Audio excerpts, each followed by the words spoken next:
Do you golf? I do golf, yeah. Okay. Yeah, so I'm excited. I'm waiting for a few more driving ranges closer to me to open up, but Emerald Greens isn't too far out of my way. Yeah, and they are pretty well known for opening their courses too. They got two 18 holes there, and Right.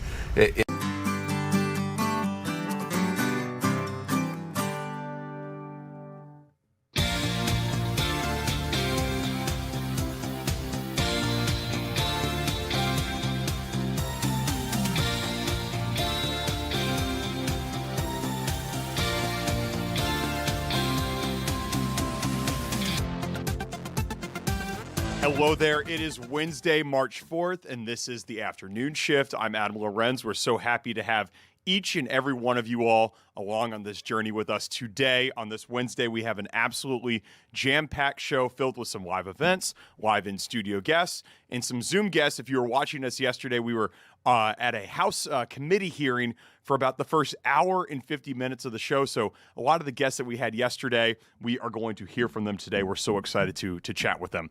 I'm joined today by our producer, who's in there in the booth. I've been with her all week, Grace Henry. Grace, what's going on? How are you? I'm good. How are you? I'm good. It's going to be a great show today.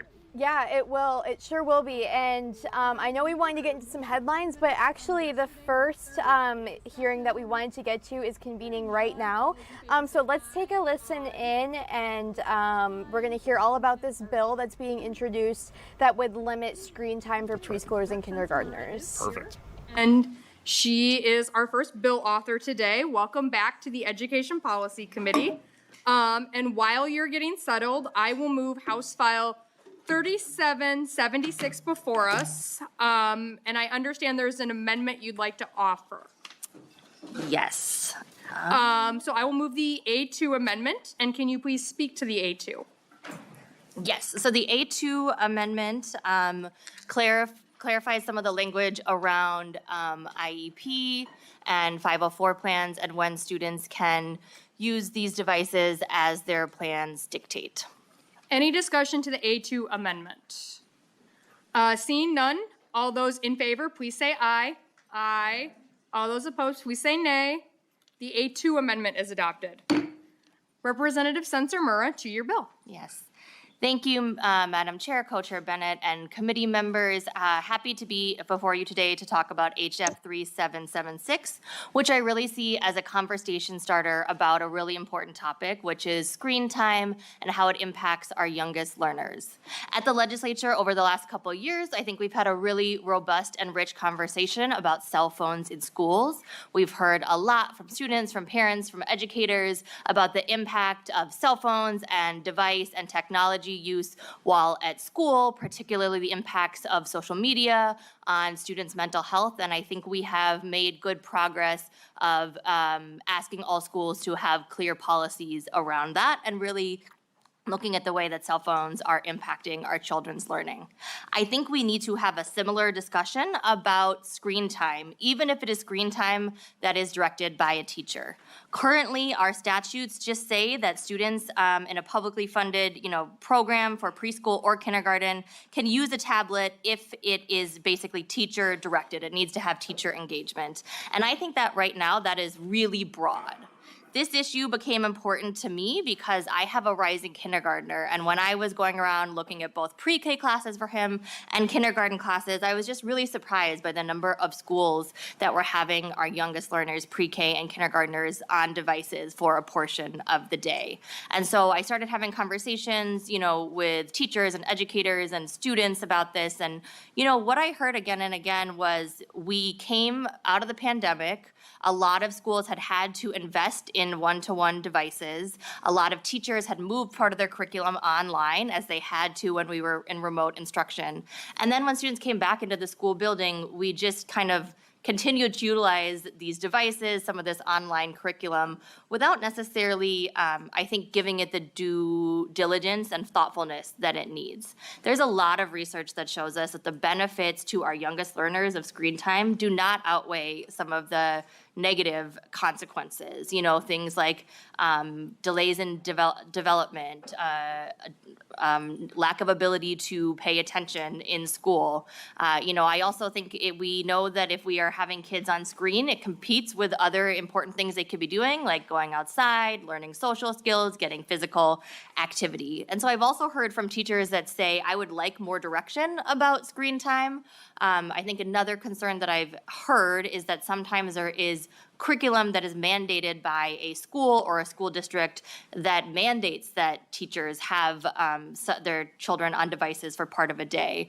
And teachers don't necessarily like that because they want to be able to have direction over whether or not their students are on devices. I think there's also concerns around if I'm a parent and I'm sending my kid to school and I want to tell the school I don't want my kid on devices at all. It doesn't really seem like right now there's that option for parents.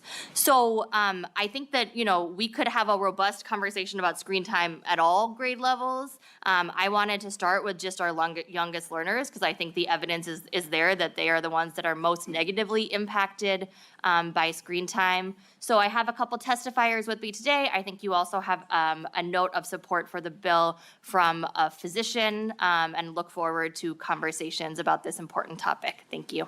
Thank you, Representative Sensor-Murrah. We will now move to testimony. Our first testifier today is Amanda Fay, the Executive Director of Technology at Minnetonka Schools, followed by Catherine Myers, Executive Director of Live More, Screen Less. Please proceed to the testifiers table. I will, whenever you're ready, starting with Director Fay, please restate your name for the record and proceed with your testimony.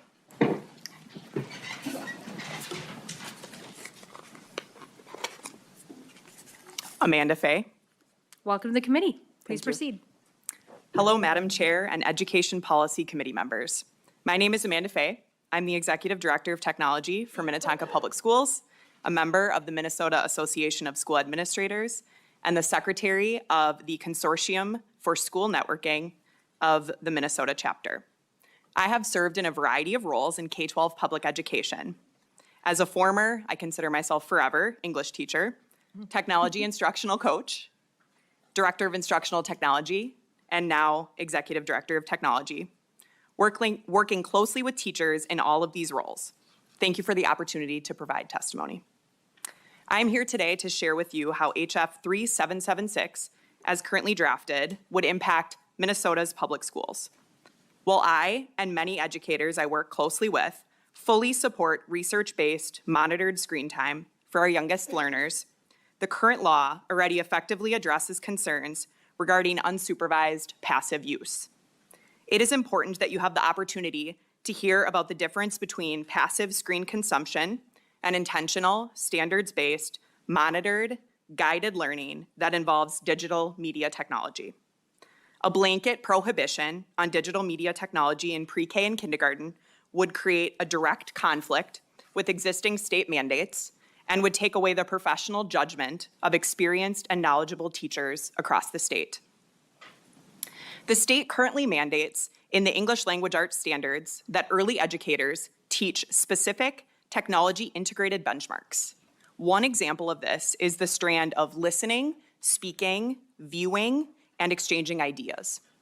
To quote the mandate, students will thoughtfully and safely access, analyze, and create written, oral, and digital content applicable to task, purpose, audience, and discipline.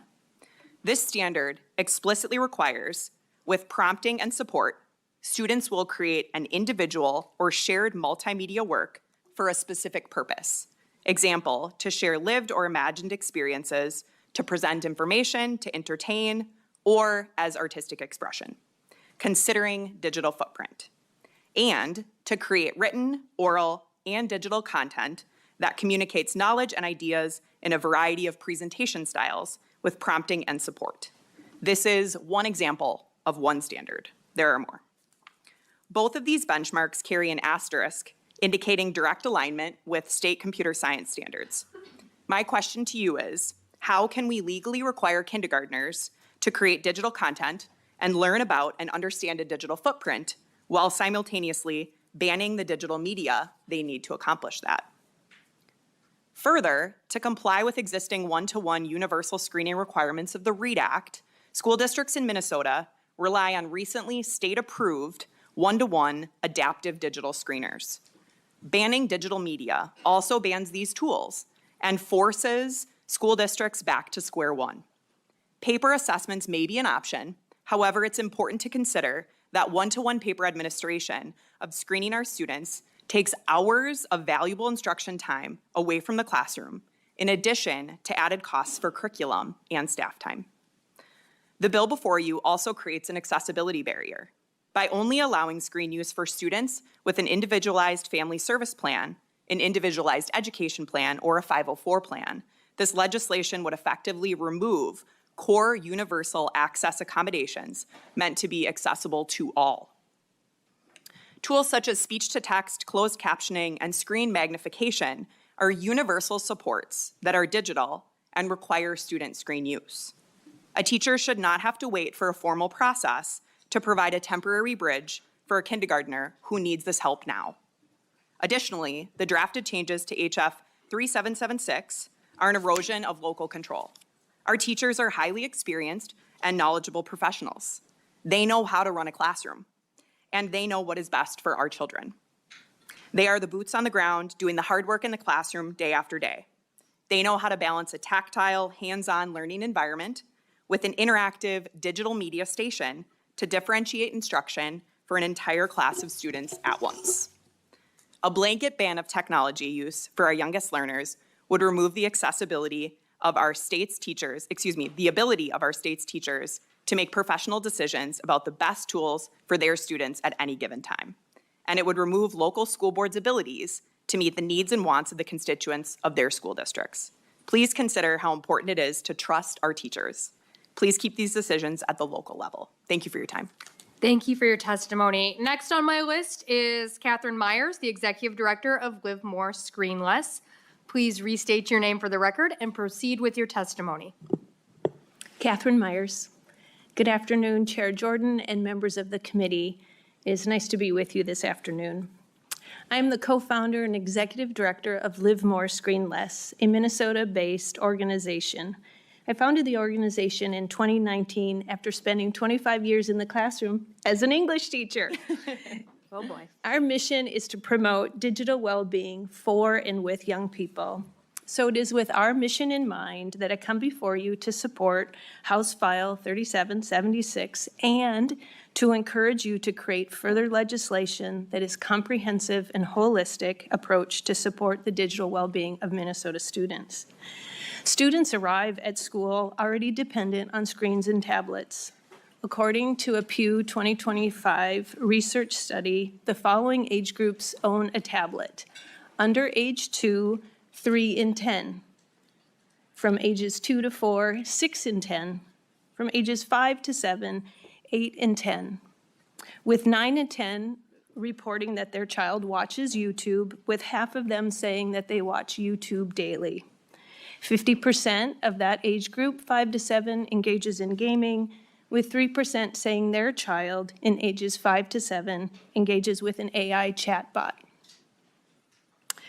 I mention this to you to think about what it is that teachers are already dealing with those young learners arriving at school.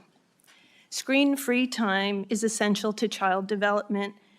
As reported by organizations, identify the signs of communication disorders and the Screen Time Action Network. They are as follows. Children first learn to make friends as preschoolers. That involves engagement. Too much screen time can slow a child's speech and language development. That impacts learning for the rest of their life. Studies have found that higher screen use in preschoolers can limit growth and development in these areas of their brains that are responsible for attention, memory, and social skills. Children who use screens to calm down may have difficulty managing their emotions.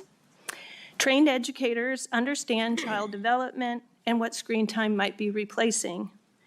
Tabor Samuelson, veteran educator with 30 years experience in public schools and a master's in education and administrative credential, says, our youngest learners must be in an environment that is rich in print, full of language, and with their peers. This allows them to develop their attention span, encourages oral language development, comprehension, fosters essential social skills, and builds fine motor skills. These foundations of learning are created in a classroom with a credentialed teacher who knows how to adjust their style and curriculum to meet the needs of their students. Tech often interferes with this important work. One guiding question that we ask about technology is, what is screen time replacing? For our early learners, is screen time replacing rich engagement with print, language exchange with peers, ability to develop attention span and to regulate emotions, oral language development, comprehension, fostering social skills, building fine motor skills? If yes, then you have your answer how to vote on this bill. Elementary information specialist Greta Schramm, with a master's in education and 30 years as a public school educator and founder of Pencil Box Solutions, remarked on the development of tech skills. Technology skills can be acquired quickly later in one's education. What young children cannot get back are the early years meant for play, curiosity, conversation, and real-world exploration. Protecting these formative years is essential for healthy development. Limiting technology in pre-K and kindergarten sets children up for success as lifelong learners.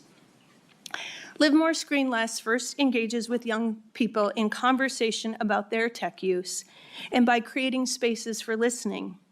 Let me share with you a few comments high school students have shared when asked, what would you like younger students to know about technology? Be careful. Be mindful of your time and what you do.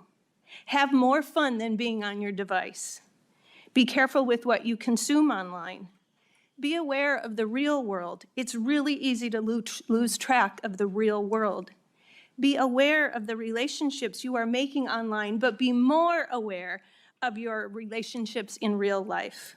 So much online is meaningless. What I know now, I cherish more my family, my cousins, my friends. Why would I show my device more attention than I do my family? Let's commit to supporting the digital well-being of all learners, the youngest and the oldest, and support them in a call to cherish the real world with real relationships and learning in real time.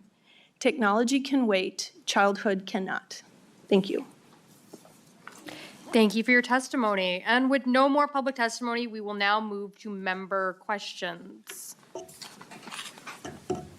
Members, any discussion to Rep. Sensenmer's bill, starting with Representative Lawrence? Thank you, Madam Chair and Representative. I appreciate bringing this conversation forward, and with a starting point at least. I think it's a huge discussion that really needs some major attention. My wife has been a substitute teaching a little bit and sees the challenges of the media that is in classrooms as of right now. I think the biggest part that I look at this is I'm not sure I'm ready for a mandate on schools, which doesn't surprise you at all, but I'm definitely open to having more discussion about how we limit the amount of screen time that children use in the classroom. Representative Sensenmer, okay. Any further discussion? Representative Roach? Thank you, Madam Chair, and thank you, Representative, for bringing this forward. I do respect and appreciate the premise of it. I really do. I think it's, as Rep. Lawrence had said, I think we need to have a broader conversation. I appreciate both the testifiers that I agree with both of them. I really think we need to try to maintain the local control aspect of it. And I'm not necessarily ready to go forward with standing behind it, but I do appreciate the premise of it because I think it's a bigger discussion we need to have. And before I go to Representative Bierman, I do want to let members know this bill is being laid over so we can continue this conversation, which seems to so far be the dominant ask. Representative Bierman. Thank you, Chair Jordan. I appreciate the testimony today. Thank you, Rep. Sensenmer. I've been following the debates on K through 8 and high school bell-to-bell bans around the country, and just getting a little bit immersed in this subject, and definitely see the harms that have been out there that are you can track them from not only the United States but other countries on certain years and the effects. But I hadn't really thought too much about pre-K and kindergarten. So I was just wondering, is this a question like when parents are bringing their kids into facilities they're asking for right now is to make sure that they're not there, the devices, or what have you heard? Yeah, Representative Sensenbrenner. Yeah, thanks for that question. I have done like 5 kindergarten tours in the last year, and I'm surprised every single kindergarten tour parents are asking about this, and that's interesting because I think even a couple of years ago, I think maybe you would hear parents who are asking like, I want my kid to be exposed to technology. How are you teaching them about technology? And so it's interesting that at least in the tours I was in the kindergarten classes, it was parents saying, we don't want screen time, right? Like we want really limited screen time, or we really want to understand exactly how you're using it. I think parents are waking up to this. You know, there was an article in the Star Tribune a couple months ago that was saying, this was, an opinion writer, but she was saying, I find it really troubling. I did a bunch of research and I found that if I wanted to send my kid to a school in Minneapolis that didn't have screen time, I would have to send them to a private Waldorf school that cost $20,000 a year. And so she was kind of raising it as an equity issue of saying, I think a little bit about, my GOP colleagues who talk a lot about parental rights, right? And I think about, do you as a parent to have just a parental right to say, I don't want my kid, maybe I'm not mandating what the whole school does, but my kid, I don't want them on screens. And I think that would obviously pose a lot of, that'd be really hard for schools to do. I totally understand that might not be reasonable, but I think it is certainly something that parents are wanting from what I'm hearing. Representative Bierman. Yeah, just a quick follow-up. I appreciate that, and I kind of assumed it was a little bit disparate as far as what you find, but I agree with you. From the short time I've been engaged, I'm running into more parents with young children who want it that way, even up in middle school. They would prefer that now. Or at my coffee hours, I have people wanting our school district to do a bell-to-bell ban, and they tout the advantages of some of their other kids who have been in private schools where there's a bell ban that has been, or a cell phone ban that has been in existence their entire high school, and they just think they get a better education there. So I hope we continue this. Well, I know we'll continue this conversation at all levels of education. I'm a grandfather now with a young toddler, and my daughter is like adamant, no screens for that boy when I'm with him. And he's not 2 yet, but we have plenty of toys. Thank you. Wow, a grandparent that actually does what their adult children tell them to do. That's got to be a first. Next on my list is Representative Green. Thank you, Chair Jordan. And thank you so much, Representative Sensenbrenner, for bringing this bill. We got a chance to talk about it a little bit this morning. I agree with the sentiment of it, and I do believe in curiosity and play and that important piece. The one thing that I just worry about with that, I'm just throwing it out there, is, when kids are on an IEP and need to use some technology for assistance, and we ban it from everybody else, everybody knows who's on an IEP then.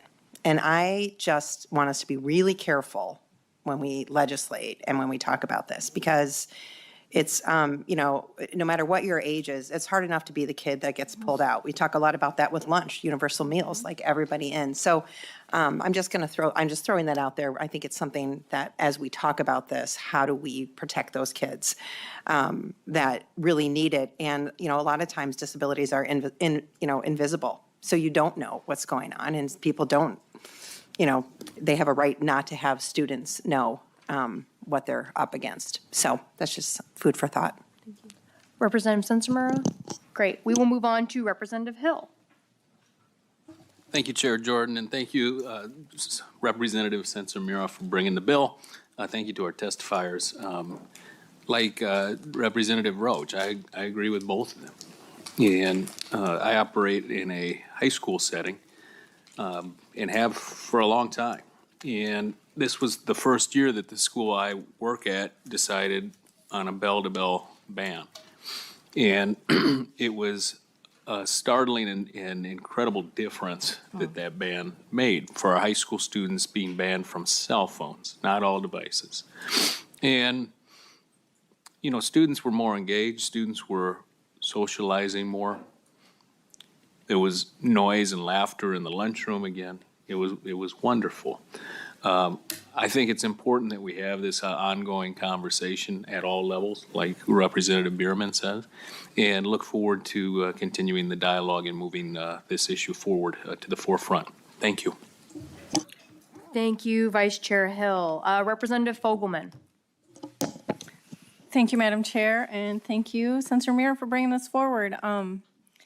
It's something so different that my kids didn't experience. My kids went to K-8 at a Christian day school, so they didn't really have any kind of electronics, and then they went to the high school where they all had iPads and stuff, so that's a big change. But these little guys seeing all the screen time, and I even see from my kids when they had phones when they were probably younger than they should have when they got them, but you live and learn, right? But I appreciate you bringing this. I agree with Representative Green. I agree with Representative Roach. There's a lot of stuff to work through on this, but thank you for bringing it forward. And closing us out is Vice Chair Mueller. Thank you, Chair Jordan. And I actually just have a couple of questions. I know you've been hearing from us about how we feel about the bill, but I have a couple of questions, and if you can answer or nonpartisan, either way. First of all, can a school currently right now, if they decided to ban cell phones in their district, are they able to do that right now? Representative Sensenmura. Yeah, thank you for that question. So from my understanding, yes. You know, because I've looked at some schools' different technology kind of plans. I have not seen a school that has completely banned it, but I've seen, for example, schools saying, like I saw one school from 9 to 11, no class can have a device, kind of trying to move forward with having some device-free time. The barrier that I have heard that would keep like an individual school or teacher from banning it if they wanted to is that sometimes, and I've particularly heard this around some curriculum related to the READ Act, like the curriculum has a component that is not, I think this is, a testifier spoke a little bit to this about the screeners, like there are some things that are just not, right now, we've not figured out how to do them, when I say not with a device. And so that is where kind of maybe an individual school or an individual teacher doesn't have the ability to just say no, but maybe they could work out some kind of variance or something. That's my understanding. I don't know if nonpartisan. Ms. Para? Chair Jordan, Representative Mueller. Schools can adopt policies banning cell phones. However, there might need to be exceptions. For example, there may be a student that has like a 504 plan because there's a diabetes monitor on the cell phone. So there might be exceptions where an individual student might still need access to a cell phone. Representative Mueller. Thank you. Thank you, Chair Jordan. And that was my understanding. I just wanted to make sure, especially when we heard from Representative Hill talk about how Stillwater has chosen to do this. And so, you know, when I hear about technology discussions about schools, I think back to when I was hearing a presentation from Arkansas when they decided they were going to kind of emphasize this idea of making sure we protect our students and making sure that we have really good practices in our schools. And rather than having a top-down mandate, they said, listen, we have a pot of money that will help us, that you tell us how you're going to do it, and we want to incentivize that innovation. You show us how you want to do it that fits for your district, that fits for your area, and we'll help you do it. And they had over 75% of their districts choose to do that. And so that's something that I think is now, I don't know later how well it continued. I will be very upfront. But that in itself shows me that rather than having some sort of blanket mandate, I wonder if we'd be able to kind of, you know, incentivize some of this type of innovation on what that looks like.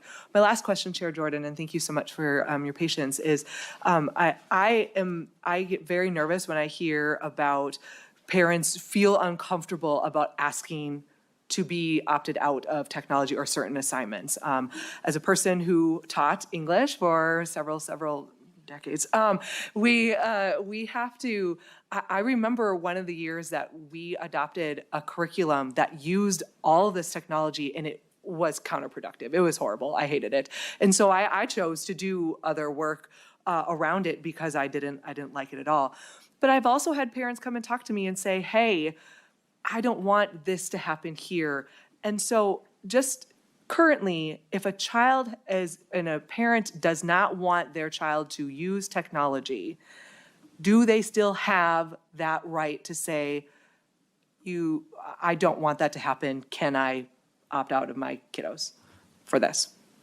Rep. Sensenmer, would you like me to ask nonpartisan staff about that? Great. I will turn it over to Ms. Para to try to help us out here.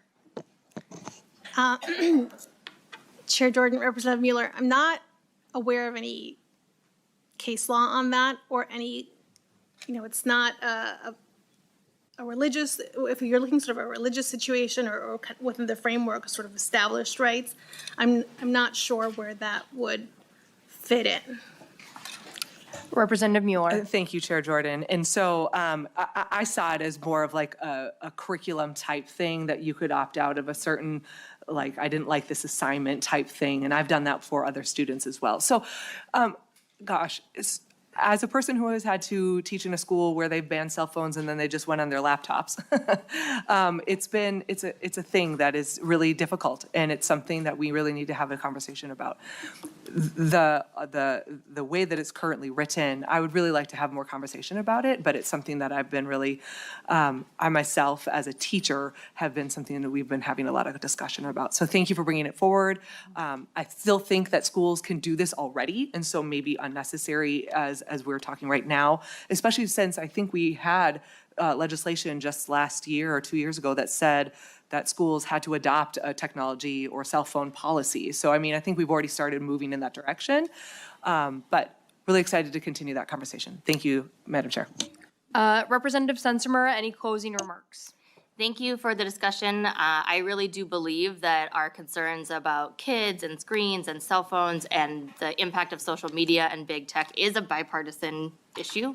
And so I look forward to continue work on this. Bottom line, I'm worried about our kids. I think we're all worried about our kids. Our kids are going to, regardless of what happens at school, be more exposed to screens than any other generation before them. And so I think it's really worthwhile to think about what's actually happening in the school building with these devices. Thank you. Thank you for your time, Representative Sensenmer. And with that, I will lay the bill over. Our next bill for consideration is House File 3557. Representative Kraft, welcome to the committee. Welcome back here inside Studio 9. You just saw lawmakers at the Minnesota House of Representatives discussing this bill to ban screen time in preschool and kindergarten. Very interesting to see lawmakers on both sides of the aisle ask a lot of questions. It seems like they have one common goal, but at the end of the day, they have laid that bill over.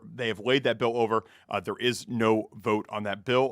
When there is eventual vote on that bill, we will definitely be able to bring that to you. We're going to stay inside the Minnesota State Capitol, specifically on the House of Representatives side, and go over to the House Housing, Finance, and Policy Committee where they are hearing legislation to limit the ability for private equity companies and corporations to own single-family homes. This bill is being authored by Representative Esther Ogbagje. She represents District 59B. She is a DFL representative. Let's throw it right back to the House of Representatives.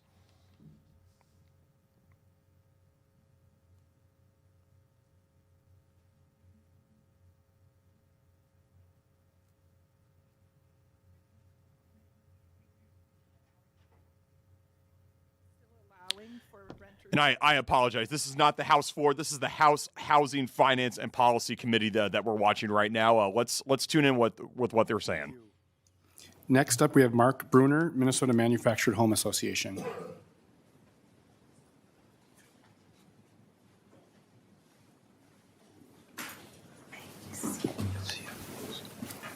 Welcome to the committee. Thank you, Mr. Chair. Good afternoon. I'm Mark Bruner. I'm president of the Manufactured Modular Home Association of Minnesota. MMHA is celebrating its 75th anniversary as a trade association this year, so we've certainly seen a lot of changes over the years in terms of our homes and business model. There are approximately 900 manufactured home communities in the state of Minnesota that are licensed by the Department of Health. There are about 15 plants that build manufactured and modular homes in Minnesota. We're the largest source of non-subsidized attainable housing in the state. We have a couple concerns with the bill, and I have previously expressed those to the author, so it's not a surprise. And actually, to put our concerns in perspective, 80% of all manufactured homes sold in Minnesota go on private property or as real estate. The other 20% go in manufactured home communities or on leased land. So essentially, the scope of the bill, we're not here to argue against the manufactured homes that are on private property being included. However, we do believe that there needs to be a separation for manufactured home communities or manufactured home parks where the homes are considered single-family homes. They're taxed at a class rate of 1% as a site-built home is. However, they're on leased land. And so it's our belief that to alleviate any confusion that manufactured home park communities should fall under the exceptions as well as a couple of the others that are listed there. And we think the language right now is too broad, but that we have manufactured home communities who do have rental homes. On occasion there may be a vacancy, and for cash flow purposes they need to make sure that they have an income stream, so they may have a rental home, that kind of thing. So the bill doesn't necessarily preclude them from being brought in on that basis because they have a rental home that they've acquired versus single-family homes, which is really the intent of the bill. So what we're seeking is just that exception or carve-out for manufactured home communities, not homes themselves on private property. Thank you. Thank you. Next, we have Paul Egger, Senior Vice President of Government Affairs with the Minnesota Realtors. Hey there. Good to see you. Welcome back to the committee. Thank you, Mr. Chair, members of the committee. Again, my name is Paul Egger. I'm Senior Vice President of Governmental Affairs for the Minnesota Realtors Association. Thank you for the opportunity to testify here today. Just to share a few thoughts about the housing market that are relevant to the topic addressed in Representative Agbaje's bill today. Also, we want to share just a few concerns with the policy approach taken here with market prohibitions and restrictions. And then finally, I just want to leave you with a few thoughts on some alternative approaches that you may want to consider moving forward. I would also like to thank Representative Agbaje for her generosity and time. She has had an open door over the years as she's worked on this issue and other issues, and I really appreciate it, and look forward to continuing the dialogue as we move forward. Minnesota Realtors supports getting more Minnesotans into home ownership. It's a priority that I've testified about in front of this committee over the years. It's a priority that we've worked with Representative Agbaje specifically and members of this committee through the development of the first generation home buyers down payment assistance program. It's a priority that we want to continue to work with the legislature on moving forward. But just a few thoughts about the housing market that I think are relevant to the bill before you today. First, just history is a guide. We have a market right now that this committee is well aware after the discussions the past couple of weeks, especially yesterday, that is characterized by low inventory and high demand that's driving up prices because supply isn't able to meet that demand. However, we also learned in the aftermath of the 2008 housing crash what happens when there are not enough buyers for the supply that ends up on the market in a difficult economy. That means single-family homes can go through foreclosure, sit vacant, or fall into disrepair. Markets are cyclical. We haven't always had a low inventory and high demand situation like we have today, and the market will not always be like this. And we believe that buyers and sellers both benefit from having a free and open real estate market. We want to just urge some caution in assuming that any investor purchased property would simply have been purchased by an owner-occupant. Some properties purchased by investors need significant work before they're ready to go to market. And then just to share a few concerns with the market prohibitions and restrictions. This bill would change state law to address concerns with the current market. At some point, this market will shift, and MNR believes that the policy response to this bill could create unintended consequences. Having a real estate market that does not prohibit or restrict investors can be beneficial to sellers, particularly when that buyer demand drops. There are also situations that arise for individuals and families. Think of situations where there's a divorce or a job loss or a transfer to another part of the country where a timely sale and immediate closing is critical. And sometimes an investor is the only party that is willing to take on that property at that point in time. Our realtor members often tell me too that there are situations in every market, no matter how high demand is and low inventory is, that a property just doesn't sell. And so in those situations, sometimes an investor is the only party willing to take on the risk, put in the effort to bring that property up to the point that it will be ready to offer up in the real estate market. And finally, Mr. Chair, just real briefly, we would encourage you to consider all different options for addressing the concerns that this bill is attempting to address. And some of those ideas that we'd like to share with you include a capital gains tax exemption for investors who sell single-family homes to owner-occupant buyers, a corporate income tax credit per unit sold to owner-occupants, a deed tax exemption for investors selling to owner-occupants, continued investment in first-time and first-generation homebuyer assistance to help those buyers be more competitive in the market. And then finally, this committee had a great discussion yesterday on the Starter Homes Act. That's probably the best way to minimize the role of investors in the market is to increase the supply of housing. So again, thank you for the time to share with you our thoughts on this bill and this issue. And again, look forward to continuing the conversation with Representative Badger throughout the session. Thank you. Thank you. That is the list of folks. Excuse me. Sorry, excuse me. Virtually, we have Rachel Ruby Jones, a Minneapolis resident, who's going to testify virtually.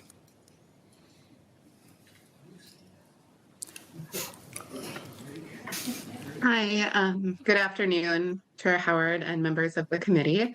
My name is Rachel Jones, and I am testifying today in support of HF 2687, as I have firsthand experience renting from a private equity landlord, an experience that has literally changed my life.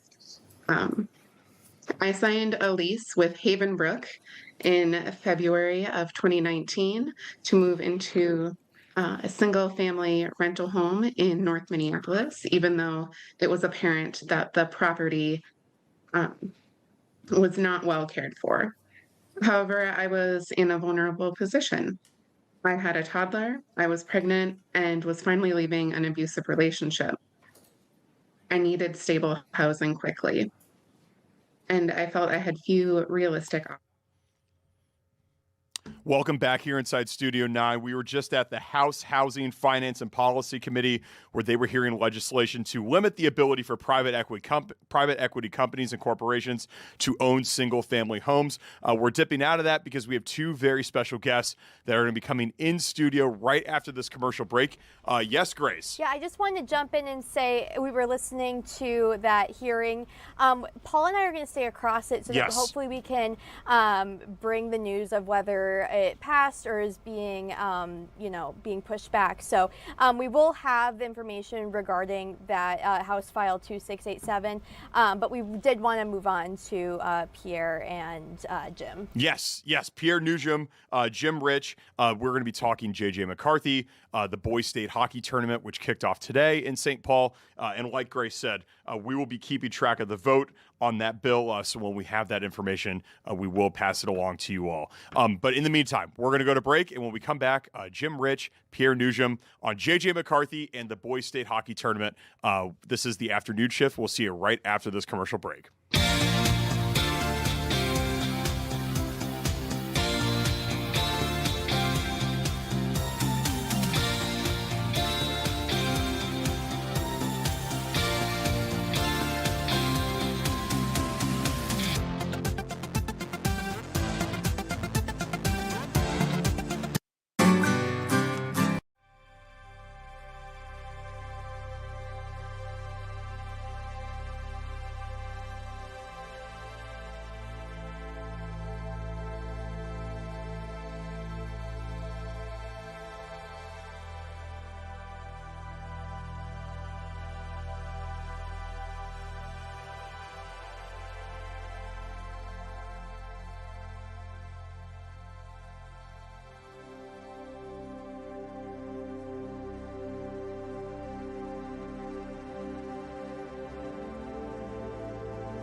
How come they don't block?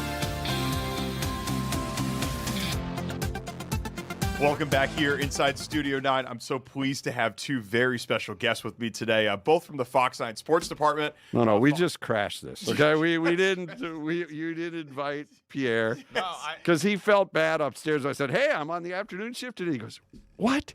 Really? Come on! I never get invited." And I said, "I'm bringing you with." Not true at all. Yeah, I feel like we try to invite everybody from the sports Absolutely. team. No, you always do. But I don't even know what I'm doing here. Jim just came by my desk and said, "Hey, I'm going to the afternoon show. Why don't you come on with me?" I said, "They didn't invite me on the show today. I'm not on the show today." He said, "Oh, come on, it'll be fun. It'll be fun." So I really don't know what I'm doing here right now, Adam, but thank you anyway for letting me crash this party. It's so good to be back.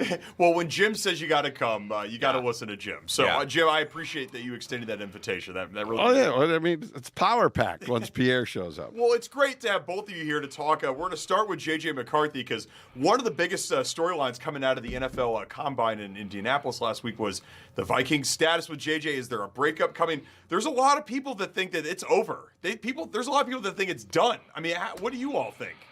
I don't know. I don't know because now all of a sudden there's no safety net. Like the Viking coaching staff no longer has, "Oh, well, it's a rookie. You guys will be fine. We'll give you a little more time." The Wilfs have shown that their patience is running thin with giving Kwesi the boot.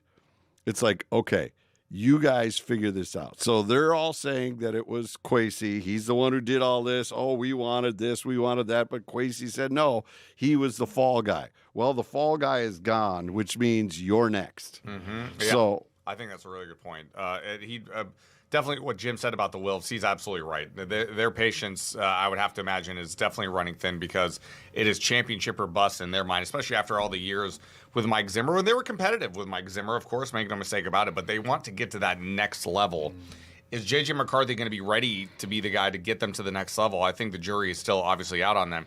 The only thing I would say is it costs you very little to keep him on the roster right now, still on the rookie deal. But the question now is like, okay, well, I know everybody wants to talk about Kyler Murray, and Kyler Murray will come at a cheap price as well, coming out of the veteran minimum after he gets cut from Arizona. But, you know, Kyler Murray is a great talent. But 2 out of the last 3 years, he's been on the shelf for the majority of the 2 of the last 3 years with injury. I don't know how much juice there's left in those legs. And the one thing that people don't talk about with Kyler Murray, right? Since he was drafted in 2019, the Cardinals had 1 winning season with Kyler Murray. 1. Now, I don't want to put it all on him, obviously. It's a team game.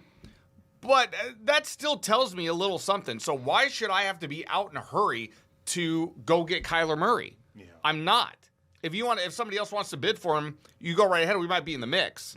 But I don't have to be the first, guy at the dance to dance with Kyler Murray. Yeah. I think the question is, where are the Vikings with JJ? Do they just want to buy more time for him and have him learn for another season? So then you would look at a Kirk Cousins because he'd be a patch on the tire. But if you want a brand new tire, you bring in Kyler Murray. He's not going to be here and telling JJ, this is how you do it, son. This is how you do stuff. Right. He's here to win the job and to find a new home, and saw what Sam Darnold did here. And same thing, Daniel Jones. You go through this, it's like, a place where you go in and refurbish the muscle car, and all of a sudden it comes in garbage and it comes out perfect, and you could go win a Lombardi. And Daniel Jones now got the franchise tag from Indianapolis. So he's set. So there is something that must happen out there at that facility for these quarterbacks to become better players.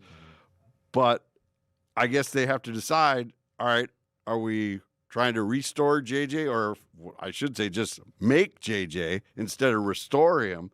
Or are we done with this toy and moving it out to pasture? Because that has to be the decision, because whatever they decide when free agency opens will tell you what they think of J.J. McCarthy. They won't say it. Their actions will tell you what they think. And let's not forget about the offensive line, which has been an issue for this organization for how many years, Jim? Long time? Yes. They might be in the market for a new center, depending on what happens with Ryan Kelly.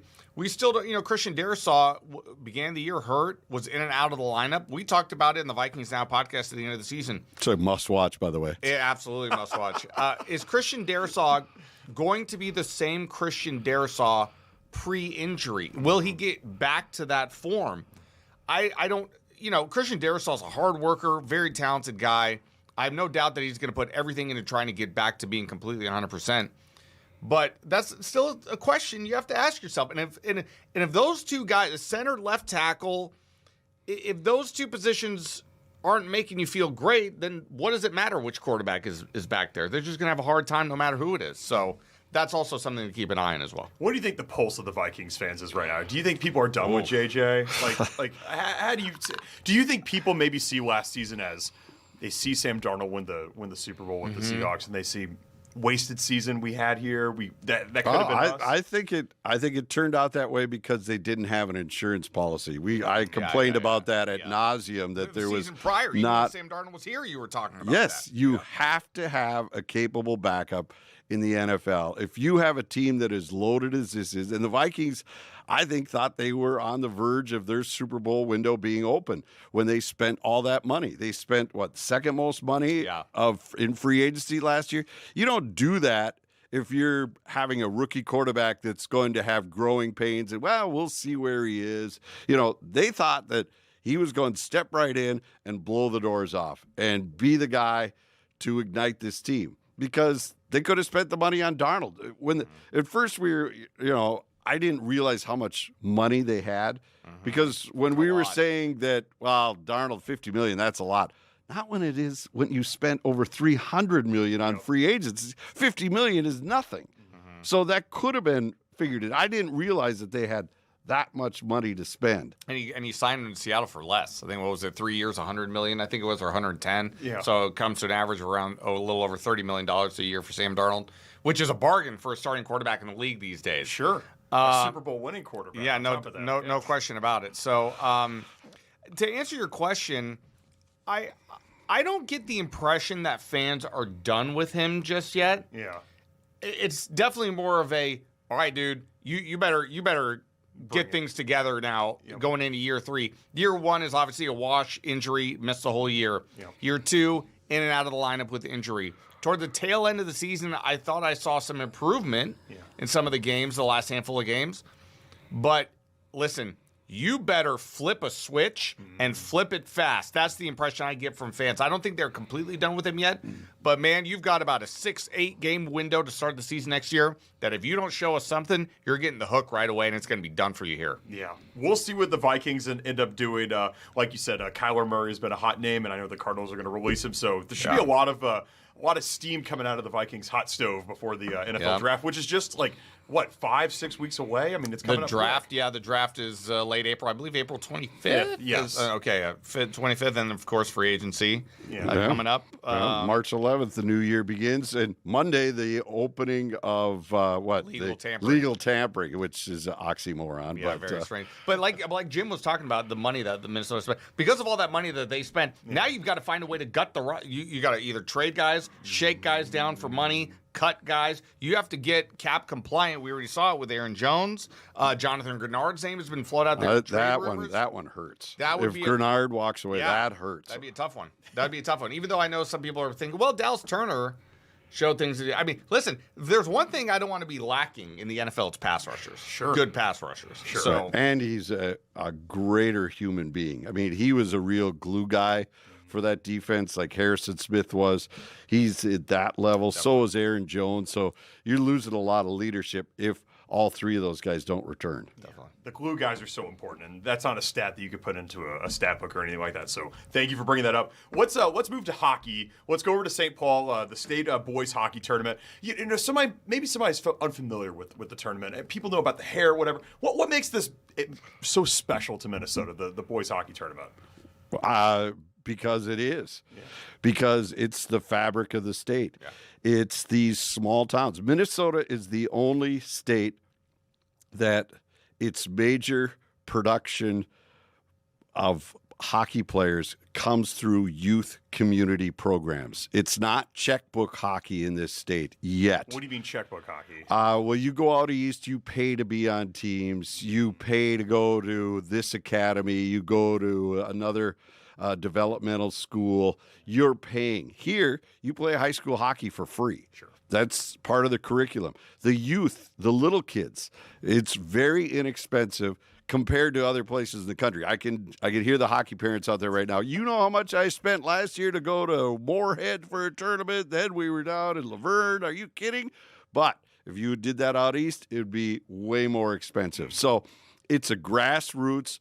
The coaches are basically volunteer for all the peewees, the squirts, the mites. And it's the town's identity in the winter, kind of like we do the town ball tour in the summer, and you see how those teams are a source of pride. It's the same thing with the hockey. And in other states, it's basketball. Indiana, it's basketball. In Texas, it's football.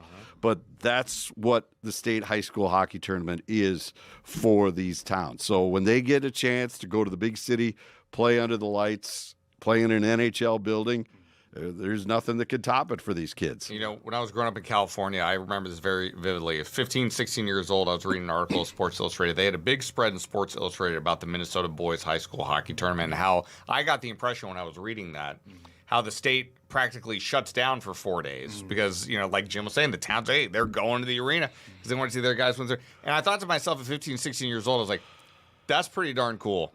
That's pretty darn cool. And now I, you know, never did in my life that I think I would move to Minnesota. Sure. Jim convinced me of that.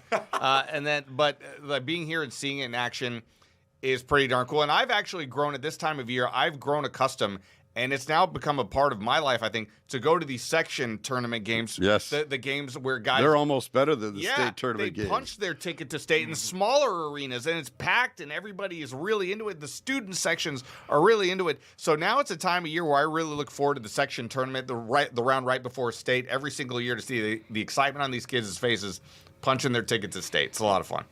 Before we let you all go, I'm just being told we got some breaking news. Lou Holtz has just passed away. Oh, my. National champion winning head coach. Notre Dame, national champion winning head coach in 1988. Spent some time, if my memory's, with the Gophers at some point. Yes, he did. That's where he learned to coach and become Notre Dame. Again, Notre Dame just buying what they need. That was fine. Yeah. No, he was somebody that came in here very, how do I say it? Kind of, there was an aura about him back then. You know, you were like, this is Lou Holtz. He's coaching Minnesota. I mean, if he stayed here longer, it would have developed this program and they would have really taken off, because just in the short time he was here, he really turned the spotlight on the university. He upgraded the recruits. Kids wanted to play for him. And unfortunately, in his contract, the only school he had in there that he could leave Minnesota for was Notre Dame. Yeah. But he was a great guy, you know, and I remember one time I was in Duluth then when he was coaching, and he came up and would barnstorm the state to drum up support for the U. And he was there, and I asked him about the pressure of making this a winner. And he goes, there's no pressure. Pressure is on the guy that's got to make enough money today so he can feed his family tomorrow. That's pressure. He said, this is an honor. And he says, I'm here to try to help people have a better life, whether they're into football or not. And that's what I'm here to do. And it was just, he was a very charismatic gentleman. And it's very sad to see that he's no longer with us. Yeah. You had several opportunities you were in and around him. Can you talk about maybe some more interactions that you had with Coach? You know, I mean, back then, so when he was here, it was kind of like everybody was there, right? Because all of a sudden, Gopher football was something.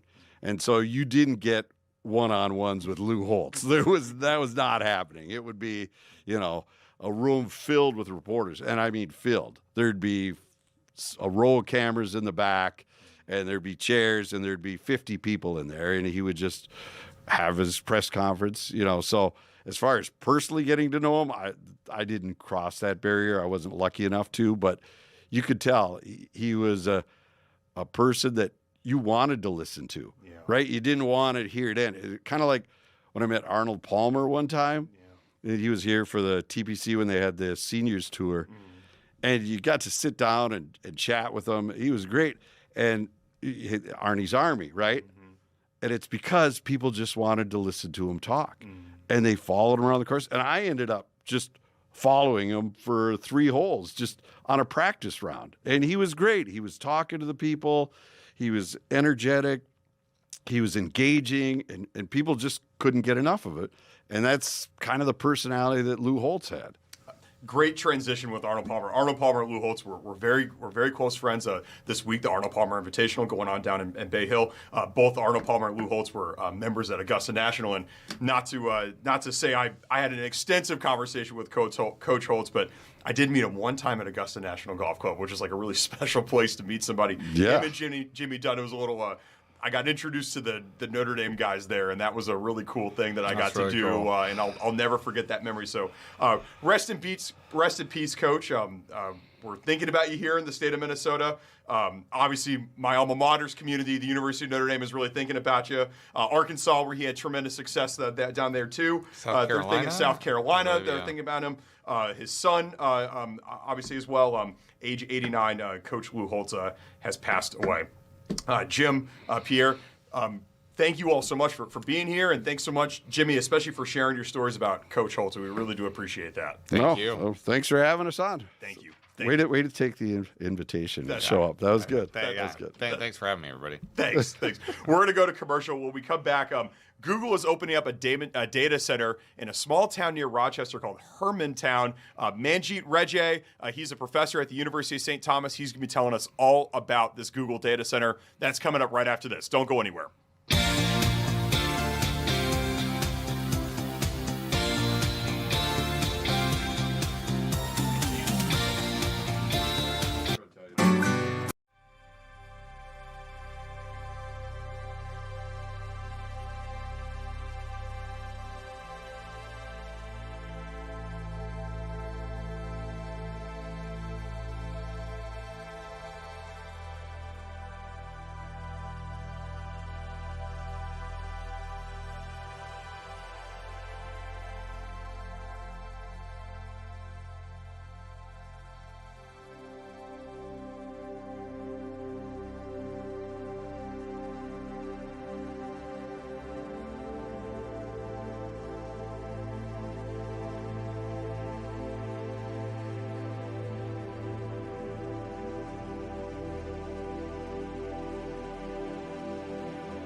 Welcome back here to the afternoon shift. Yesterday, Google announced plans to develop a massive data center in the northeast Minnesota community of Hermantown. I mistakenly said before the commercial break that it was near Rochester. It's near Duluth. It's a city of about 10,000 people.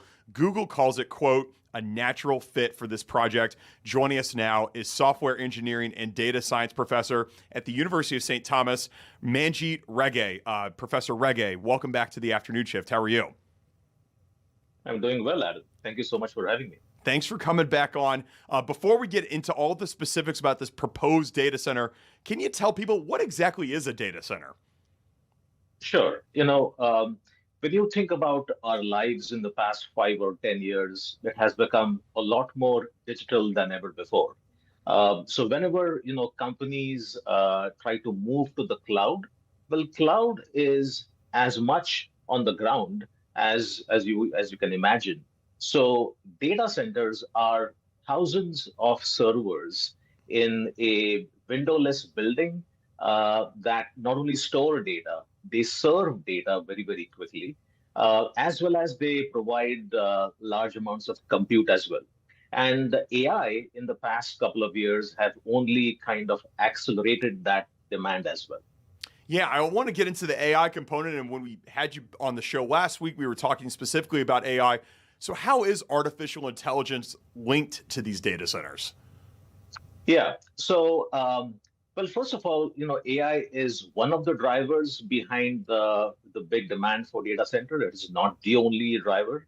So the trend had already started by, most of our lives going to the cloud and companies moving to the cloud. But what AI has done is AI requires specialized chips. And these large language models require a huge amount of compute, not only for model training, but also for model inference, which means whenever you access a tool like ChatGPT, that it goes to a data center and you get a response back. So what AI has basically done is it has taken a trend and converted that into a big surge for data centers demand. And I know that this data center is being met, and it's, again, just proposed here by Google, but it's being met with some controversy. Does the controversy really stem around AI, or is it another lane in which is making this controversial? Well, one has to kind of step back and think about the impacts on the local community. And, I think that explains sometimes the resistance that happens whenever a data center is put into place at a particular location. Data centers, as I said, are these large windowless buildings, many times noisy. There is a lot of lighting right around them. And there is also an impact long term. And it also depends on how the contracts have been negotiated with these big companies funding these data centers.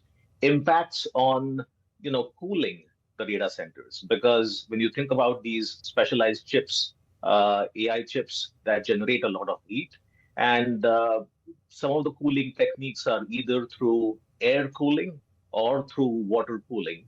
And data centers also require a lot of energy. So long term, there could be impacts on the power grid, and even in terms of whether that grid needs upgrading over a period of time. So these are some questions that many times people have issues with. So those are some questions about the data centers. What, Professor Regge, what do you see as the potential benefits of Google potentially opening up this data center in Hermantown? Yeah, so there are significant upsides. First is in terms of jobs. In the short term, there are jobs created while the data center is getting constructed in terms of construction-related jobs, HVAC-related jobs. Then once the data center is put into place, there are some, I wouldn't say a number of jobs, but at least modest number of jobs, which are high-paying tech jobs related to IT infrastructure management and data security that go into basically governing and upkeep of the data center. So that is the jobs aspect. The other is in terms of revenue. So wherever you put a data center, the local government there is an influx of funds in terms of tax as well, which can help the local community, schools, and things like that as well. Why do you think that Google is targeting the city of Hermantown, Minnesota, of all places? Is there something attractive about Minnesota's economy that Google is drawn to, you think? Yeah, absolutely. So when you think about Minnesota, first of all, our cooler temperatures help in air cooling of the data centers, that the heat that gets generated. Minnesota also has a very stable regional power grid, and also the availability of land near transmission lines and near highways. So that is what makes Minnesota an attractive proposition. Also, when you think about it from Google's point of view, this particular data center can become a central node in its AI and IT infrastructure. Companies like Google also want to diversify their data centers. And Minnesota, because of its geographic location, Google can basically serve its customers on the East Coast, West Coast, and as well as the Midwest as well. Yeah, I didn't think about the location, and Google probably seeing that as a nice little midway point in between the East Coast and West Coast there, too. That's a very good point. What do you think is next in this project, Professor Regge? So, we will see a lot of demand for data centers all over. Generally, I think Meta also has a data center close by here in Rosemount. So this trend is, I think, going to increase. I think Minnesota has an opportunity to really kind of be at the front of this and not negotiate each of these data centers and contracts individually. But I think we can probably be upfront and say these are the values that we believe in as far as environmental impacts are concerned. And at the same time, we also believe in innovation as far as environment is, as far as AI is concerned.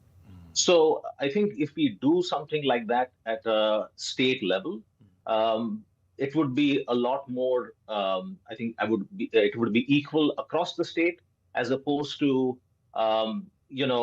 companies kind of negotiating behind closed doors, the local communities not knowing about a particular data center opening up. I think it can be a lot more open conversation as well. I feel like there's going to be so much more that comes of this, and this has been making big news across the state of Minnesota all week. Google potentially coming into the state, and this is a big thing. And Professor Regge, we really appreciate your insights. And as this story continues to develop, we'll be sure to check back in with you and kind of get more of your insights if Google decides to go forward with this. We really do appreciate it. Thank you so much. Thanks, Professor Regge. Thank you. Keep your eyes on this story, folks. This has been, like I said, a huge story statewide. Google potentially opening up this data center in Hermantown. We'll see if that actually materializes. All right, we just went from St. Thomas professor Manjeet Regge. We're going to stick with the Tommies theme. When we come back from commercial break, we're going to be bringing on St. Thomas men's basketball head coach Johnny Tower. You could make the argument that this is the biggest week in St. Thomas athletics history. The Tommies, I said the Johnnies. The Tommies are 3 wins away from reaching the NCAA tournament. Folks, this will be the first NCAA tournament, Division I, I should say, that St. Thomas has reached for men's basketball in history. And mind you, they just made the jump from D3 to D1, the first program in NCAA history to make that jump. St. Thomas is trying to do something that is unprecedented, not just here in the state of Minnesota, but nationwide. I'm so thrilled for them. I'm so amped up for them. Their first game is tomorrow night, a quarterfinal against South Dakota State. And coming up after this commercial break, we have men's basketball coach Johnny Tower coming on the afternoon shift to talk about the Tommies this week and talk about what an NCAA tournament berth would mean to the entire University of St. Thomas community. Coach Tower coming up right after this. Don't go anywhere.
The St. Thomas men's basketball team needs just 3 more wins to reach the first NCAA tournament in school history.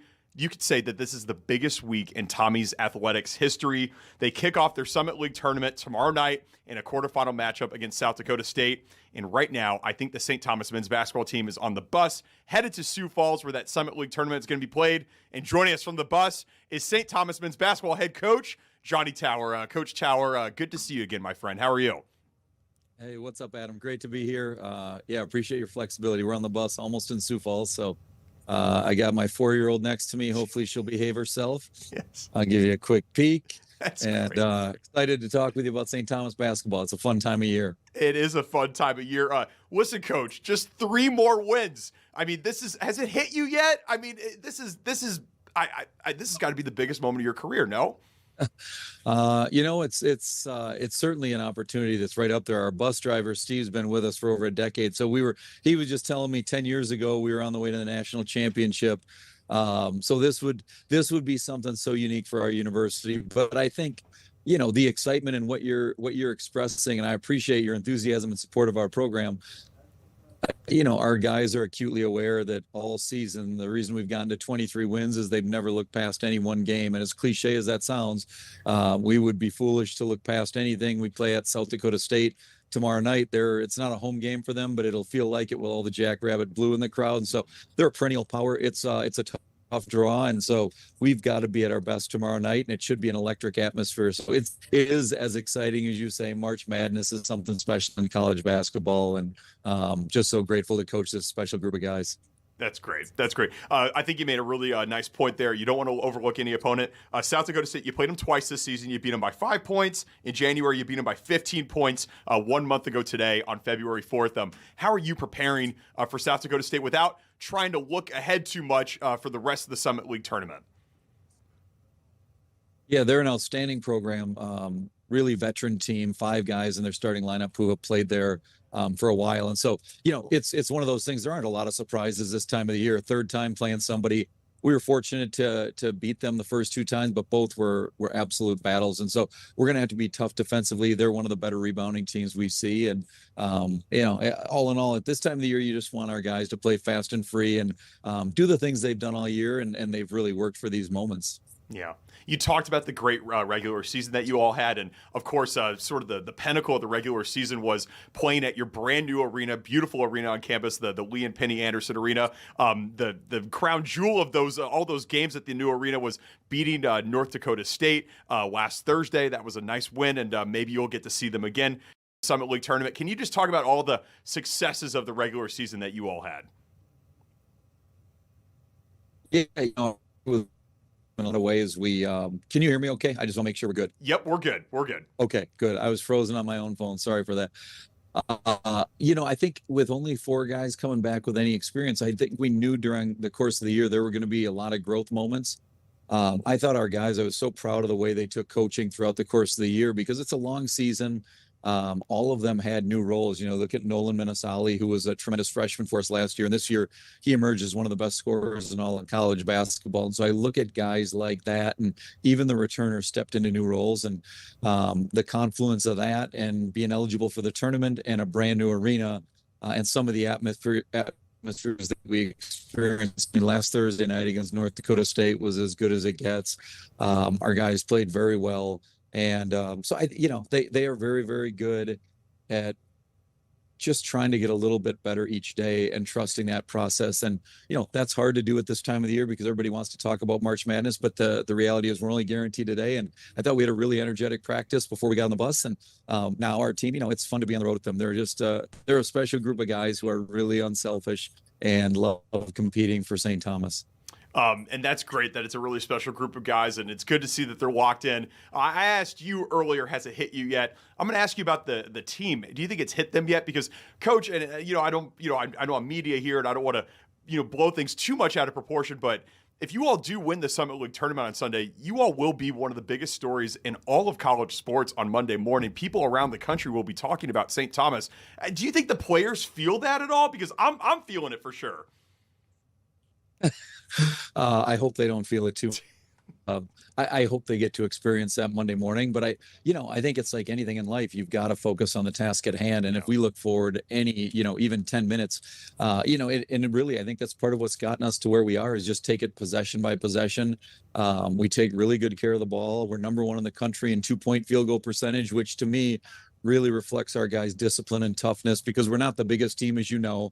It's not like we got a 7-footer in the middle, but they work just tirelessly to help one another out, pass the ball, move the ball, and it's really fun to watch them play every day because of the unselfish up-tempo style. Coach, again, I know you're just focused on South Dakota State tomorrow night, but there was a big story. The NCAA sending this memo to schools warning against potential travel log jams with upcoming March Madness travels. Did St. Thomas receive this memo? I know it may have gone to the AD, Phil Leston, or President Vischer. Have you all received this? And if so, how are you all planning accordingly?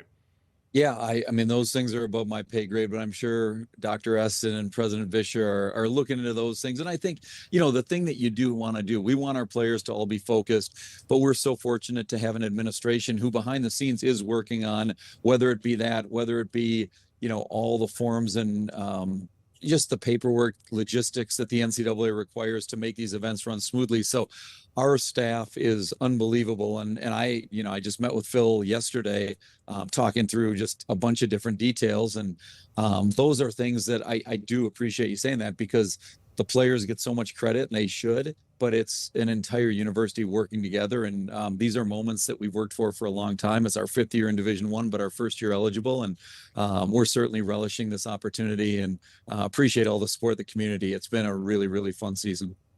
You're absolutely right. It is a great administrative staff that you all have there at the University of St. Thomas, both with the university and specifically the athletic staff. You just mentioned the St. Thomas community there. Maybe there's some Tommies that are watching this right now. Do you have a message to the alumni and fans that are out there that'll be locked into the Summit Tournament this week?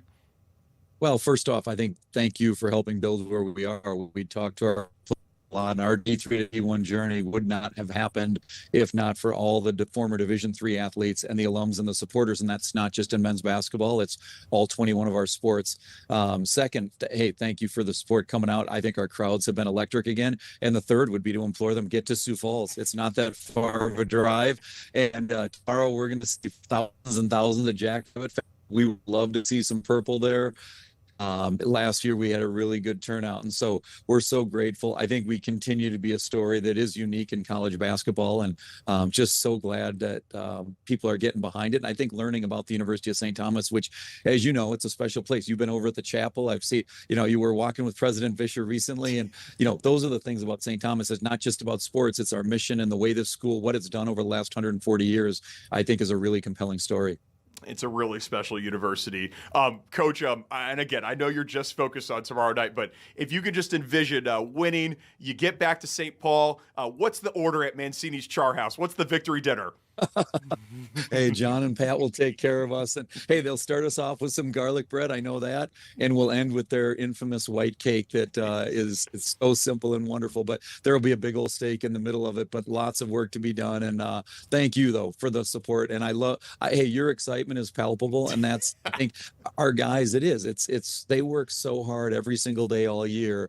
And so moments like this, part of it is you want them to be this excited, and you also want them to regulate their emotions a little bit and be let our fans be really excited while we try to execute really crisp, clean offense and tough, tenacious defense. I didn't think I could love a school as much that's outside of my alma mater as I do with the University of St. Thomas. And it's all because of people like you, Coach Tower. So thank you for agreeing to do this on the bus ride, no less, to Sioux Falls. Trust me, I will be watching tomorrow night, Saturday and Sunday. I'm envisioning all of those games. I'm hoping, but I know it's just one at a time. And so let's just focus on tomorrow night before we start thinking about Saturday. But I am thinking about you guys. Thank you so much again for doing this. And thank you to Colin and the whole staff there for organizing this. And roll Toms, Coach. We're really rooting for you. And hopefully we can get you back on the show next week to preview the NCAA tournament. Hey, I hope we're here again. I'll be wherever I am, on a bus, on a plane. I hope that's the case. And thank you, Adam. Really appreciate it. Roll Toms. Awesome. Thanks, Coach. Thank you. Yes, I love St. Thomas, and I'm so pumped for those guys. And the fact that we just got Coach Tower on the bus going to Sioux Falls, South Dakota, that was a really special interview there for me. And I'm just so happy that St. Thomas is really making this happen and really doing this. Folks, if you want to tune in tomorrow night, the tip time hasn't been exactly set yet. But they're going to tip off, I think, like 30 minutes after the first game tips off there tomorrow night. And then if they win, they will be on national cable television beginning on Saturday in the semifinal game, and then the championship game Sunday, 8 p.m. Central Time, again on cable television there. All right, we're going to stick in the sports theme. Yesterday, registration for the 2026 Twin Cities Marathon officially opened. The president of Twin Cities in Motion, the organization that puts on the marathon, his name is Dean Orton. We did our best to bring him in the show yesterday. He was so kind to come here in studio. We got him on Zoom today to talk all about the Twin Cities Marathon, which has the potential to be one of the top 10 marathons in the United States in terms of participation this year. So excited to talk to President Orton coming up right after this commercial break. Don't go anywhere.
Welcome back here inside Studio 9. Yesterday, registration for the 2026 Twin Cities Marathon officially opened, and this year the race is bigger and better than ever. Joining us now is the president of Twin Cities in Motion, the organization that puts on the Twin Cities Marathon, President Dean Orton. President Orton, welcome back to the afternoon shift. It was good to meet you yesterday in person. Thanks so much for your flexibility. Yeah, absolutely. Glad to be here. Thank you so much. Hey, listen, I read this could be the largest Twin Cities Marathon field in 10 years. How many runners are you expecting? No, we're really trying to put together a team that would total registration would hit 35,000. So we're going to be for sure over 30, but we're aiming for a full team, full field across Saturday and Sunday, all distances, 35,000. Yeah. And President Orton, just to break it down for the people, I think people hear the Twin Cities Marathon and they think it's just the 26.2 mile race. It's not. It's a whole weekend of events. What are the other races that kind of encapsulate the whole weekend? Absolutely. It starts on Saturday, goes through Sunday. It starts with a diaper dash. So we've got it from the littlest all the way through the marathon. But again, Saturday, signature 5K, signature 10K. distances. There's also some great family distances in the morning, 1 mile, half mile. So lots of approachable distances on Saturday. We're adding walking too. If you want to walk the 5K, we've opened up a category in a start time and an opportunity for walkers who want to do that as well. So kind of that whole spectrum on Saturday. And then on Sunday, it's the signature, of course, with the 10 mile, the marathon, and the half marathon. Well, you said diaper dash. That caught my ear. What exactly is that all about? Hey, well, this is where it all starts. You know, future Olympians are going to be in the house that day. But we spread out across the grass field. This is such a fun family event on Saturday. We have every major mascot. We have all the other sports show up, and we've got this whole family experience with about 40 or 50 booths of activities. And then we do special distances, of which we kind of put this big circle. And those in the diapers, they get the parents drop right in the middle, and then they see who can get to the perimeter the quickest. Crawling, and it's just absolute must see if you haven't seen it. Just absolutely a lot of fun, and it's great to see the young families out there. That's fantastic. So it starts with the diaper dash. It ends with the 26.2 mile race. I had a colleague here at Fox 9 telling me that this race is one of the most picturesque in the entire nation among major marathons. Would you agree with that? What makes it so picturesque? Well, you know, it's gotten to be known as America's most beautiful urban marathon, and currently it's Minnesota, right? So it already starts off with beautiful lakes, the river, the architecture of the city. I'd argue, though, the thing that makes it the most beautiful, and it is proving time and time again, even in recent years, and I think this year, is the people. The humanity, the kindness. There are marathons that don't even come close to 300,000, close to 400,000 people out on course. They are mostly, for the most part, cheering on total strangers, but they come out, that huge act of kindness, creating joy, happiness, support, knowing that, you know, those runners are putting it all on the line that day, and they're just cheering, and they add this huge energy. And to me, that just adds kind of the beauty that you just don't see anywhere else. And we have it in Minnesota in spades. I'm just doing some quick math in my head. You said about 33,000 runners for the whole weekend, and you got about 200 to 300,000 people that are out there just supporting them. That's almost 8 to 10 times the amount of people just there to support versus their running. That's true? Yeah, and what you'll hear time and time again, we have people coming from 30 different countries, usually all 50 states. And you hear time and time again that this is a course where that whole 26 miles, that whole 10 miles, there's just so much energy, and there's people cheering on all, and there's just no place on course where you don't get a lot of support, and that really makes it unique here in Minnesota. President Dean Orton, I think that running marathons is kind of having a moment, especially people within my age bracket, people in their 20s and 30s and 40s. I read that interest in running has been way up since the COVID-19 pandemic. Why do you think that that's the case? You know, I think people just got to reintroduce to the simplicity and the importance of physical and mental health, of just taking a walk or just starting at behavior, just like, hey, I can go a mile. Yeah. And over the last few years, they've kind of keep challenging themselves. They found something really important in keeping themselves active. And now they're starting these years, 4 or 5 years later now, they're even to the point now where they're challenging themselves for a half marathon or a 10K or even a marathon. So I think there was just a huge kind of infusion of experience of just how important physical activity, especially running and walking, can be in their life. And they're just found that the idea of putting on a bib and feeling the energy of something like Marathon Weekend just really helps keep them going. And so it's been a huge growth. And certainly in the Gen Z, for example, we used to have about 400 or 500 in that age group. We expect about 1,700, close to 2,000. So it's just a huge surge in that younger 15 to 25, 26-year-old range. But we also know they're doing it more for their physical and mental health, but just connection and community building and run clubs and being active and finding kind of an interest through motion really is building connectivity and shared experience in a way that kind of it's more than the miles for that, especially the Gen Z crowd. Absolutely, absolutely. Dean, there are a number of different marathons, big city marathons in the United States that are very difficult to gain entry to. You have to either qualify or you have to raise, exorbitant amounts of money. The Boston Marathon comes to mind. I know that's a qualification one. I even think maybe the New York Marathon, you have to really qualify. Can anybody really sign up for the Twin Cities Marathon? Like, can somebody just log on right now and get in? Absolutely. Rush registration started yesterday. I wouldn't put it off too long. But yes, there's again, each of the distances are open right now for Saturday and Sunday. And again, yeah, this is approachable for anyone who wants to register right now while they're available. And then, yeah, it's just we really are a qualifier race for those who want to go on to those other types of events that you have to qualify. You can do that through your time and your performance here at our weekend. But yeah, we love that it's for any and all people. We want this as a welcoming and inclusive. That's why we added another 30 minutes to the marathon, because no matter your pace or ability, age, background, we just want you to feel like you too can be at a start line, feel the energy, have the experience. And our biggest goal is to keep people active with their lifestyle, to physical and mental health. We'll have a lot of fun doing it. Well, very well said. And I was just going to say, for those that are considering running a marathon for the first time, and they're thinking about the Twin Cities Marathon, but maybe they just need a little bit of encouragement, the president of the Twin Cities Marathon, what would you say to them? Well, if you're going to pick one, I think the Medtronic Twin Cities Marathon and the marathon weekend, one that you're just going to absolutely, you need the kind of support and the energy on course. It's a tough task. You can do it. Train over the summer. It's a great place. It's a great course to experience. And then I know what this community will do again this fall is they'll be there cheering you on the whole way and help you get to that finish line. So it's a really great marathon. If you haven't done it before, everybody leans in, and we support you all year round through TCM and the communication and support. But then we know on race day, this community brings it. We're going to be there for you. I love it. I love it. If people want to sign up for the Twin Cities Marathon, where's the website that they can go to? Yeah, just TCM events, all one word, tcmevents.org.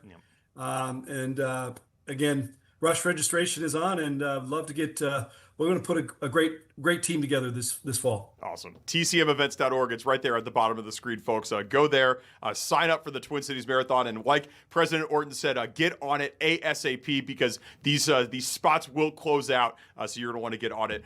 President Dean Orton of the Twin Cities in Motion.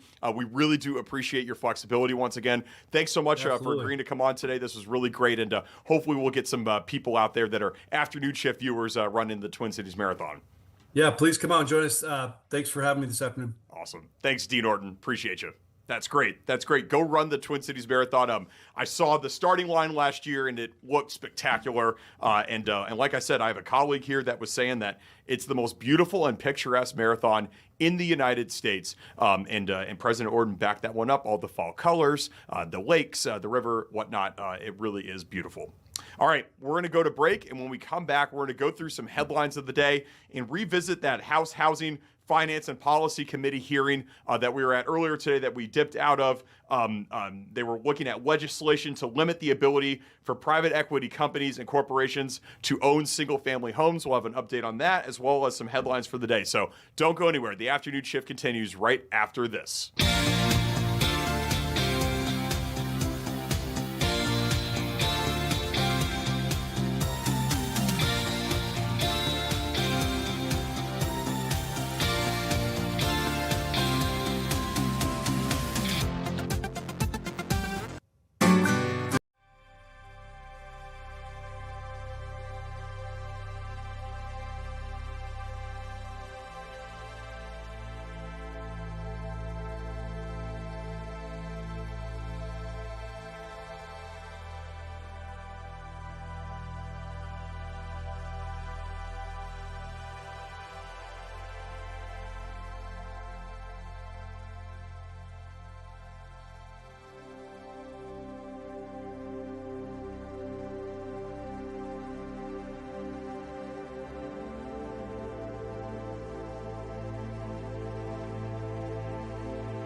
knew half the fun that we were having here at the afternoon shift on this Wednesday, March 4th episode. Thank you so much for being with us today. It's about 4:44. We have about 15 minutes left with you all, and we really do appreciate you all being with us today. Before we get into some headlines, we want to revisit that House Housing, Finance, and Policy Committee hearing that we were at during our 3 o'clock hour. We dipped out of it around 3:45. Grace, do you have an update on that? Yeah, it seems like, sorry, it seems like I have to cough, excuse me. You know what? You know what? Again, we're having a lot of fun here. We'll let things get sorted out down there in the control room. Let's get into some headlines first before we go to the House Housing, Finance, and Policy Committee. Let's start. Let's go to Washington, D.C., where Governor Tim Walz and Attorney General Keith Ellison testified today in front of the U.S. House Oversight Committee about fraud in the state's social services programs. If you've been watching Fox 9 streaming all day today, and Fox 9, we've been covering this from wall to wall. They started this morning. If you watched our colleagues over at All Day, they were holding this in full. The hearing came as Republicans and the Trump administration have put a spotlight on fraud in Minnesota and recently announced plans to withhold more than $250 million in Medicaid funds. Prosecutors have estimated the fraud in Minnesota's Medicaid program could top $9 billion, but state officials have said that they don't have evidence to suggest the fraud is that large. The meeting today at the Capitol got very contentious as well. I know, Grace, you were watching a bit of that too. Yeah, it was getting very, very heated. There was a lot of back and forth between Governor Walz and Representative Tom Emmer from Minnesota. There was it was like you said, very contentious and very heated, and you know, there's so many layers to it, and I'm sure as it continues, we'll try to bring more information on it and maybe break it down a little bit further, because again, there's just so many layers to it, and different issues kept being brought to the forefront, and it's definitely a hot button issue in Washington, D.C. right now. Absolutely. And like Grace said, as more comes of this, we will definitely bring it to you. We're going to go to some somber news that came out yesterday evening.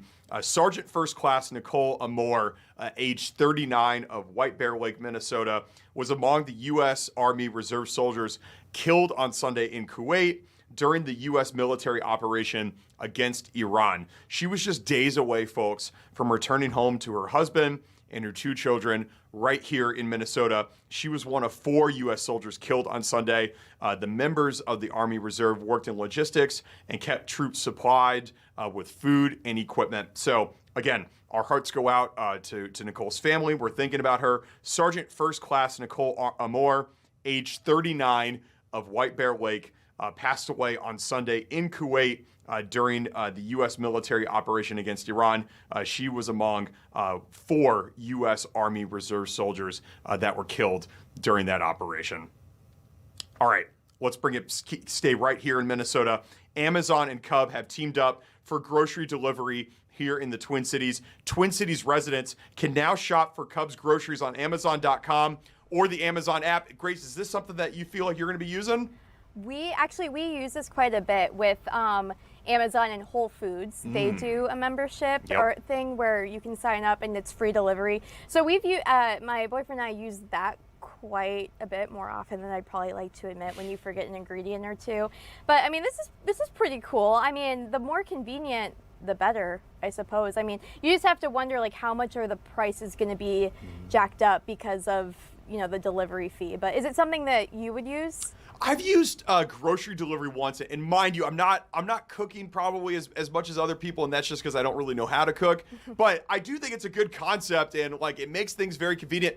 But there is something to going to a grocery store yourself and picking out exactly what you want. You know, like maybe if it's something canned or something in a box or whatever, that's one thing. But like if it's produce, like I think I want to choose my own banana, or I want to choose and meat and that sort of stuff. Saying. I totally agree with you on that front, because I mean, you want to get the things that aren't expired. But I'm sure you know that the delivery, the people grocery shopping are doing their due diligence. But I'm with you. I'd much rather pick out my meat and my produce and use this for canned goods and such. But it is convenient, because sometimes if you forget like cilantro and they can go pick up cilantro for you, it does take something off your plate. No doubt, no doubt. So you can be on the lookout for that. Amazon and Cub, they're offering same-day delivery options and no delivery fees for orders over $25. Again, that news just announced today. Okay, Sorry, and I did want to apologize for earlier, but the House committee hearing that we were listening to, it seems like that bill is going to be discussed further. It did not pass, but they didn't really have a formal vote on it.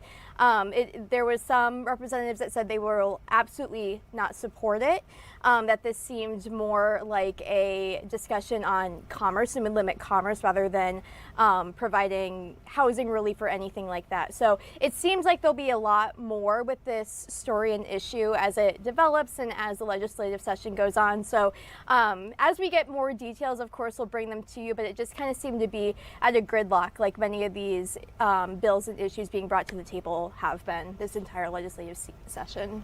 Absolutely, absolutely. And we have been bringing wall-to-wall coverage of you all for anything that's happening inside the Minnesota State Capitol during our 3 to 5 p.m. Central Time hour here. And we will continue doing that right here in the afternoon shift. All right, we're going to throw it to break. And when we come back, we'll just have a few minutes left to say goodbye. Maybe we'll talk a little bit more about the late, great, legendary head football coach Lou Holtz, who passed away just a short while ago. It got announced by his family at the age of 89, a former coach of the Minnesota Golden Gophers, among other programs, the Arkansas Razorbacks, William and Mary. And of course, he was the legendary longtime head football coach at my alma mater, the University of Notre Dame, where he brought Notre Dame its last national championship in 1988. Coach, we're thinking about you. It's a loss for all. It's a loss for us all. It's a loss for Minnesota. It's a loss for the entire college football community. Again, if you're just getting to the news right now, Lou Holtz has passed away at the age of 89. Maybe we'll talk about him a little bit more. Maybe we'll go to something else. But regardless, we're going to go to commercial. When we come back, we will close out today's show.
Welcome back here to the afternoon shift. If you were with us around 3:45, I had my friends Jim Rich, Pierre Nugent from the Fox 9 Sports Department.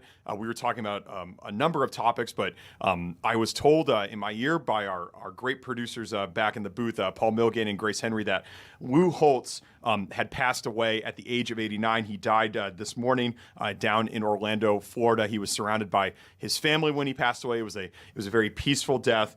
Lou Holtz, of course, among his many stops during his coaching career, he coached right here in Minneapolis on the Minnesota Golden Gophers for 2 seasons, 1984 and 1985. As Jim was saying when he was here in studio, he had a clause written out in his contract when he was at Minnesota that he could not leave for any other job except that there was just one job that opened, and that job was Notre Dame. That was Lou Holtz's dream job. He was a Notre Dame fan growing up. There are stories of him marching to the Notre Dame Victory March as a young child growing up in school. Lou Holtz leaves Minnesota, goes to Notre Dame, and completely resurrects that football program, the once proud football program that had success in the 70s. And of course, you go back to the 20s and the 30s and 40s under coaches like Newt Rockne and Frank Leahy and whatnot. Lou Holtz really does resurrect the program. 1987, Tim Brown wins the Heisman Trophy, one of the greatest wide receivers in college football history, one of the greatest wide receivers in NFL history as well. And then that magical season, 1988, beating number 1 Miami at home, beating number 2 USC to close out the season, beating number 3 West Virginia to win the Fiesta Bowl. The 12-0 Notre Dame Fighting Irish national champions in 1988, the last national championship at Notre Dame. Lou Holtz, that was the crown jewel of his coaching career. But like I said, right before he went to South Bend, he was right here in Minneapolis coaching the Golden Gophers. That wasn't the only notable stop in Lou Holtz's career. He had tremendous success at Arkansas as well, and then was out of coaching for a number of years, and then came back, went to the SEC, and coached South Carolina for 6 seasons as well. So Lou Holtz, really a man that really kind of spanned the grid. 100 wins on the nose at Notre Dame. Just a remarkable career, a remarkable man, a remarkable legacy, especially at my alma mater. I had the chance to meet him one time at Augusta National Golf Club during Masters Week. Lou Holtz was a member at Augusta National and had the chance.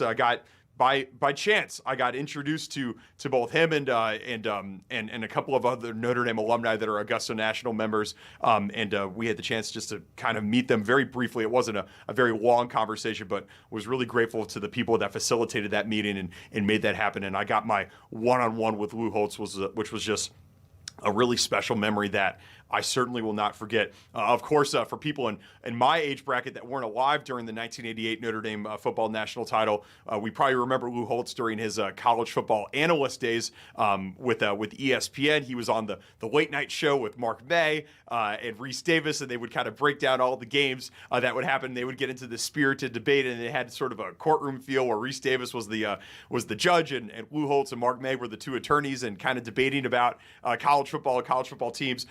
If you were a person who loved college football like I did, who grew up in the 90s and early 2000s, you certainly remember this show on ESPN, and Lou Holtz was just a massive part of that. So again, Lou Holtz, legendary football coach, died earlier today down in Orlando, Florida, at the age of 89. Coach Holtz, we're going to miss you.